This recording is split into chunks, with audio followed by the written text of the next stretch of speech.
जिस काफ़ी interesting challenge जो कि सी प्लस प्लस के ऑर्डर्ड मैप और अनऑर्डर्ड मैप दोनों से सॉल्व किया जा सकता है। जस्ट दैट कॉम्प्लेक्सिटी एक में कम होगी, एक में थोड़ी ज़्यादा होगी, जिसमें और काफ़ी इंटरेस्टिंग चैलेंज है सॉल्व करने के लिए। इसका हम स्टार्ट करते हैं। सबसे पहले इसमें हमें दिया हुआ है कि हमें एक जीरो इंडेक्स्ड एरे दी हुई है जो कि पॉजिटिव इंटीजर्स टास्क है, जो कि रिप्रेजेंट करती है task that need to be completed in order. तो हमें एक एरे दी हुई है टास्क की, जिसमें हर एलिमेंट टास्क का टाइप बताता है और जो कि एक इंटीजर होगा। और दूसरी चीज़ हमें दी हुई है कि हमें इन टास्क को ऑर्डर में कंप्लीट करना है, यानी अगर पहला एलिमेंट है टास्क का एरे का, वो हमें पहले कंप्लीट करना है, तभी हम दूसरे एलिमेंट पे जा पाएंगे।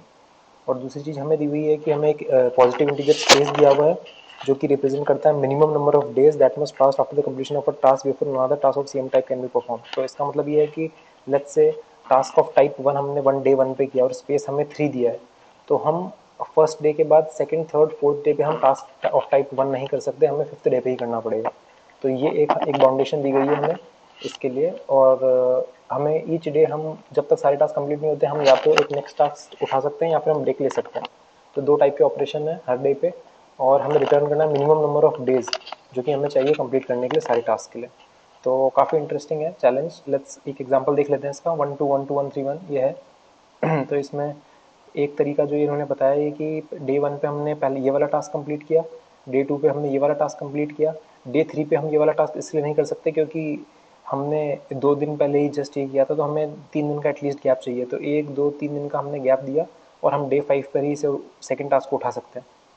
तो हमने इस टास्क को भी कर दिया। सिमिलरली थर्ड टास्क को हमने डे 6 पे उठाया। फिर फिर हम वापस से हमें वन आ गया, तो हम देखते हैं कि अभी तक हमें 2 दिन का ही स्पेस मिला है इधर, तो हमें एक एडिशनल ब्रेक लेना पड़ेगा। तो उस तरीके से हमारा आंसर आ जाएगा एंड में 9। तो इस तरीके से हमें सॉल्व करना है। तो सबसे पहले एक जो बेसिक इंट्यूशन आता है दिमाग में, वो आता है कि हमें 0 to n-1 तक एलिमेंट्स तक जाना है और ये देखना है कि ith टास्क किस दिन कंप्लीट हो सकता है। और क्योंकि यहाँ पे लिमिटेशन है सेम टाइप ऑफ टास्क के लिए, तो हमें ये तो स्टोर करना पड़ेगा कि टास्क ऑफ टाइप वन कब हुआ था आखिरी बार। ठीक है। और अगर टास्क ऑफ टाइप वन हमें पहली बार देखने को मिल रहा है, तो हम जो करंट डे है उस पर ही इस टास्क को उठा सकते हैं। और अगर हम इसको पहले देख चुके हैं कि एक बार हम इसको कर चुके हैं, तो हमें देखना है कि हम स्पेस वाली कंडीशन को फॉलो कर पा रहे हैं नहीं कर पा रहे। जैसे इस एग्जांपल में पहली बार हमने वन देखा, तो वन पहली बार एग्जीक्यूट हो रहा है, टाइप टाइप वन का टास्क पहली बार एग्जीक्यूट हो रहा है, तो हम उसको उसी डे पे कर देंगे। लेकिन जब ये वाले एलिमेंट हम देख रहे हैं, तो उसमें हमें देखना पड़ेगा कि पिछला जो टाइप वन का है वो कब एग्जीक्यूट हुआ था, और हमें स्पेस वाली कंडीशन लगानी पड़ेगी। तो ये दो टाइप के ऑपरेशन हमें करने हैं हर एलिमेंट के लिए 0 to n-1। तो लेट्स स्टार्ट। कोड में हम एक बार कोड के थ्रू गो ओवर कर लेते हैं। सबसे पहले हमने एक इंटीजर आंसर स्टोर किया जो कि है 0, यानी नंबर ऑफ डेज स्टोर करेगा ये। और ये इंपॉर्टेंट चीज़ है कि ये लॉन्ग लॉन्ग इंट होगा, और ये हमने इसलिए किया है क्योंकि रिटर्न टाइप जो है इस आर्ग्यूमेंट इस मेथड का, वो लॉन्ग लॉन्ग है। तो ये इंपॉर्टेंट ऑब्जर्वेशन है, ज़रूर ध्यान रखिएगा। और दूसरा हमने स्टोर किया है कि टास्क टू डे एग्जीक्यूटेड, की जो टास्क है टास्क टाइप वर्सेस कौन से डे पे हमने इसको आखिरी बार एग्जीक्यूट किया था, वो ये स्टोर करेगा। और क्योंकि नंबर ऑफ डेज जो है ये लॉन्ग लॉन्ग हो सकते हैं, इसलिए इस मैप की वैल्यू भी लॉन्ग लॉन्ग इंट होगी, ये भी जरूर ध्यान रखिएगा, बहुत इंपॉर्टेंट है। और इंट एन हमने टास्क डॉट साइज के बराबर है इनिशियलाइज किया है। फिर हम एक एक करके एरे के ऊपर जा रहे हैं। सबसे पहले हमने निकाला करंट टाइप, और हमने उसका आइटरेटर निकाला है इस मैप के थ्रू। अगर ये आइटरेटर हमने अभी तक एंड की तरफ पॉइंट कर रहा है, इसका मतलब अभी तक ये टास्क इस टाइप का टास्क एग्जीक्यूट नहीं किया है हमने, तो इसका मतलब हम करंट डे पर इस टास्क को एग्जीक्यूट कर सकते हैं। तो हमने डायरेक्टली इंक्रीमेंट कर दिया आंसर प्लस प्लस, यानी इस डे एग्जीक्यूट करो इस टास्क को और आगे बढ़ो।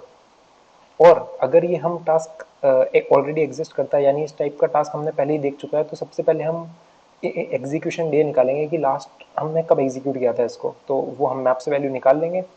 और अगर last execution day for same type was before current day minus space, then we can execute it on current day. तो बेसिकली हम ये स्पेस वाली कंडीशन चेक कर रहे हैं कि जो करंट डे है, अगर मैं इस दिन एग्जीक्यूट करना चाहता हूँ, तो क्या स्पेस वाली कंडीशन सेटिस्फाई हो रही है, और नहीं हो रही तो कौन सा डे ऐसा होगा जब मैं इसको एग्जीक्यूट कर सकता हूँ। उसके लिए हमें करना पड़ेगा answer equals to maximum of answer plus one comma last execution day plus space, यानी at least space number of days आ जानी चाहिए बीच में प्लस वन। तो इन दोनों का जो जो भी मैक्सिमम वैल्यू होगी वो हमें वही डे देगी जो हमें चाहिए। बेसिकली जिस दिन हम इसको एग्जीक्यूट कर सकते हैं वो डे हमें यहाँ से मिल जाएगा। और at the end of the loop हम ये कर देंगे कि task to executed day type को हम आंसर के जैसे सेट कर देंगे। बेसिकली करंट जो एलिमेंट है वो कब एग्जीक्यूट किया था हमने, उस डे पे हमने उसको इस मैप में अपडेट कर देंगे। और एंड में हम आंसर रिटर्न कर देंगे। आंसर हमारा बताएगा कि कितने नंबर ऑफ डेज़ लगे हमें सारे टास्क को एग्जीक्यूट करने के लिए, क्योंकि लूप हमारा कंप्लीट हो चुका है। और इसी टाइम कॉम्प्लेक्सिटी अगर आप देखें तो मैंने इस चैलेंज में अभी मैप यूज़ किया है। और तो फिर मैप में हमें O of N log N complexity मिलती है स्पेस वाइज टाइम वाइज, और ओ ऑफ एन मिलती है अनऑर्डर्ड मैप के लिए। तो इसको हम इजीली अनऑर्डर्ड मैप भी कर सकते हैं। कोई दिक्कत नहीं आएगी उसमें। अनऑर्डर्ड मैप में हमें थोड़ा और फास्टर सोल्यूशन मिलना चाहिए। तो आप देखेंगे कि इसका 494 फॉर मैप है और 381 मिली सेकेंड्स फॉर अनऑर्डर्ड मैप है। स्पेस वाइज दोनों सेम है, क्योंकि हमने ऑलरेडी देखा है ओ ऑफ एन ही है स्पेस, तो स्पेस वाइज ज़्यादा डिफरेंस नहीं है। तो इस तरीके से अनऑर्डर्ड मैप यूज़ करना ज़्यादा बेटर है। और अगर आपको इसमें कुछ भी इंटरेस्टिंग लगा हो या कुछ भी सीखने को मिला हो तो सब्सक्राइब जरूर कीजिएगा। Thank you.